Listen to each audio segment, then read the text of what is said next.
हम देखते हैं जिन्वो उस बड़े स्टैचू के नहीं, उस स्टैचू के सामने खड़ा होता है जो उस रूल्स के बोर्ड को लेकर खड़ा रहता है। सोलो लर्निंग चैप्टर 124, जहाँ पिछले चैप्टर में हमने देखा था यूरी अपना ऑफर बताता है जो कि होता है एक दिन का $10 मिलियन। उस ऑफर को सुन युगिमोतो काफी शॉक में होता है और कहता है तुम एक दिन का 10 मिलियन मांग रहे हो। तो यूरी कहता है हाँ, जो टोटल होता है $3.6 बिलियन एक साल के लिए, और इसके बाद तुम्हारी कंट्री बच जाएगी। और ये सब पीछे खड़े दोनों हंटर्स भी सुन रहे थे जो आपस में कह रहे थे आखिर ये बियोड़ा रशियन क्या क्या रहा है, और जो भी ये कह रहा है मुझे कुछ सही नहीं लग रहा। यूरी हंसते हुए कहता है फिर तुम क्या करने वाले हो, या तुम मुझे 10 मिलियन एक दिन के दो, या तो अपनी कंट्री को खो दो सिर्फ कुछ पैसे बचाने के लिए। यूरी आगे कहता है तुम्हें सच में लगता है कि तुम्हारे पास कोई चॉइस है? तुम्हें अभी मेरे सामने झुककर मेरे जूतों को चाटना चाहिए ताकि मैं तुम्हारी हेल्प करूं। युगिमोतो कहता है तुम्हें अपने पावर्स को लेकर काफी ज्यादा कॉन्फिडेंट है, और यूरी कहता है मैं बिल्कुल कॉन्फिडेंट हूँ, या तो तुम मुझे हायर करो या फिर और 100 बेकार हंटर्स को हायर करो जैसे तुम्हारे पीछे खड़े हैं। जो सुन वो पीछे खड़े दोनों हंटर्स समझ आते हैं यूरी उनकी बेइज्जती कर रहा है और वो थोड़ा गुस्सा होते हैं। तब यूरी अपनी पावर से उन दोनों को एक शील्ड में कैद सा कर देता है। इसके बाद वो दोनों हंटर्स वहाँ से हिल भी नहीं पाते, और यूरी कहता है अब तुम मेरे परमिशन के बिना 1 इंच भी हिल नहीं सकते, और तुम चाहे तो ट्राई कर सकते हो। और वो दोनों हंटर बिल्कुल जम से जाते हैं जहाँ वो सोचते भी हैं कि वो एक एस रैंक हंटर है, पर फिर भी यूरी की पावर के आगे वो कुछ भी नहीं। यूरी को थैंक यू कहता है उसकी पावर को दिखाने के लिए, और कहता है मुझे नहीं लगता कि गवर्नमेंट तुम्हारे हाई प्राइस को एक्सेप्ट करेगी और तुम्हें हायर करेगी, पर फिर भी मैं ट्राई करता हूँ। युगिमोतो एक कॉल करने को चाहता है। फिर हम देखते हैं जिन्वो को जो अपने घर में होता है और अपनी मॉम को कह रहा होता है कि वो कहीं बाहर जा रहा है, जिसपे उसकी मॉम कहती है क्या मुझे तुम्हारी फिक्र करनी चाहिए,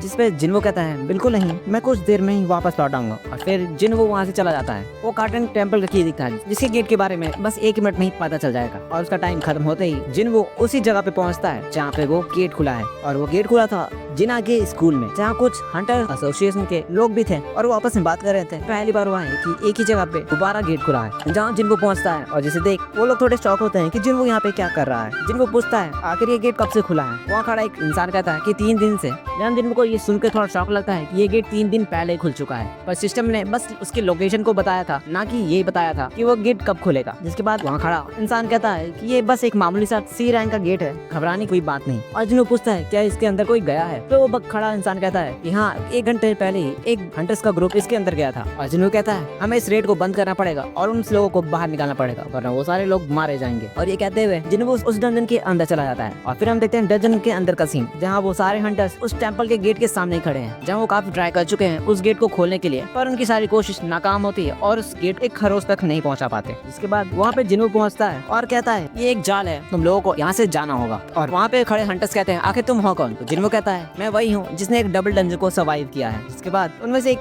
जिन्वो को पहचान जाता है, और जिन्वो कहता है उस गेट के अंदर काफी खतरा है, तो तुम लोग यहाँ से चले जाओ और मैं आगे संभाल लूंगा। जिन्वो गेट के पास पहुँचता है और फिर वो अपनी चाबी से उस गेट को खोलता है, जिससे देख बाकी के हंटर शॉक हो जाते हैं कि जिन्वो ने इसे इतनी आराम से कैसे खोल लिया। और उनमें से एक हंटर कहता है कि हमारे पास इस डंजन की परमिट है, तो तुम हमें यहाँ से जाने के लिए नहीं कह सकते। और वो आगे कहता है तुम भले ही एक एस रैंक हंटर हो, पर तुम्हारे पास कोई भी राइट नहीं है हमें ऑर्डर देने का यहाँ से जाने के लिए। इसमें जिन्वो कहता है ठीक है मैं तुम्हें नहीं रोकूंगा, जिसे भी अंदर जाना है वो जा सकता है। और उनमें से एक हंटर उस गेट के अंदर जाने लगता है, और तभी वहाँ खड़ा स्टैचू उस हंटर पर सीधा हमला करता है, पर उससे पहले उसे कुछ होता जिन्वो उसे पकड़ के बाहर निकाल देता है। जिसके बाद वो हंटर काफी ज्यादा डर जाता है, और जिन्वो कहता है क्या कोई और है जो इसके अंदर जाना चाहेगा, जिसपे सारे हंटर्स मना करते हैं। और जिन्वो कहता है तुम लोग यहाँ से वापस चले जाओ और एसोसिएशन को बताओ यहाँ पे एक डबल डंजन खुला है। जिसके बाद जिन्वो टेम्पल के अंदर जाता है और वो गेट बंद हो जाता है, और बाकी के हंटर्स भी वापस चले जाते हैं। और जिन्वो के उस टेम्पल के अंदर जाते ही वहाँ पे सारी मसाले जलने लगती हैं, और हमें दिखाए जाते हैं वो सारे स्टैचूज जो हमने सीजन 1 में देखा था, जो बिल्कुल ही सेम है। जिन्वो उसके अंदर जाता है और जिन्वो कहता है ये वही जगह है जहाँ इन सभी चीजों की शुरुआत हुई थी, और अब मैं